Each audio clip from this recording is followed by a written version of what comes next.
Hello বন্ধুরা, আপনারা সকলে কেমন আছেন?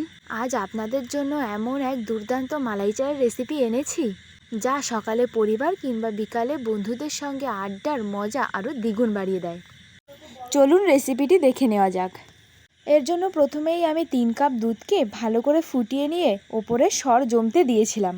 এবার একটি চামচের সাহায্যে সরগুলোকে আমি আলাদা বাটিতে তুলে নিয়েছি। এবার প্যানে 2 কাপ দুধ দিয়ে ওভেনে বসিয়ে দিলাম।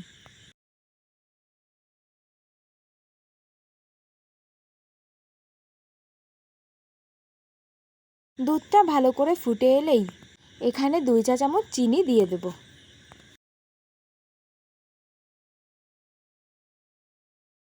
এবার একটি এলাচকে ফাটিয়ে দিয়ে দেব।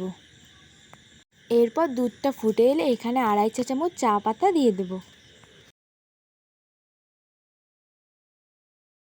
এবার বেশ কিছুক্ষণ সময় ধরে চা পাতাকে ভালো করে দুধের সঙ্গে ফুটিয়ে নেব।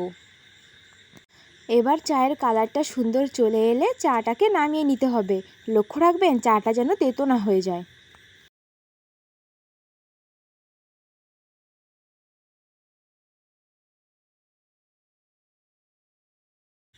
এবার একটি কাপের মধ্যে আমি আগে থেকে তুলে রাখা দুধের সর দিয়ে ভালো করে একটু মিশিয়ে নেব।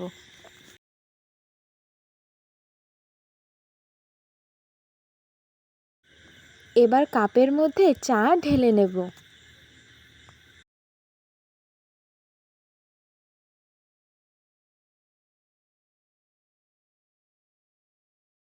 ফাইনালি চাটা কাপে ঢালা হয়ে গেলে ওপর থেকে কিছুটা দুধের সর এর উপর দিয়ে দেব। ব্যাস, এবার তৈরি হয়ে গেল দারুণ ও সুস্বাদু মালাই চা। ভিডিওটি কেমন হলো কমেন্টে জানাবেন কিন্তু। ধন্যবাদ।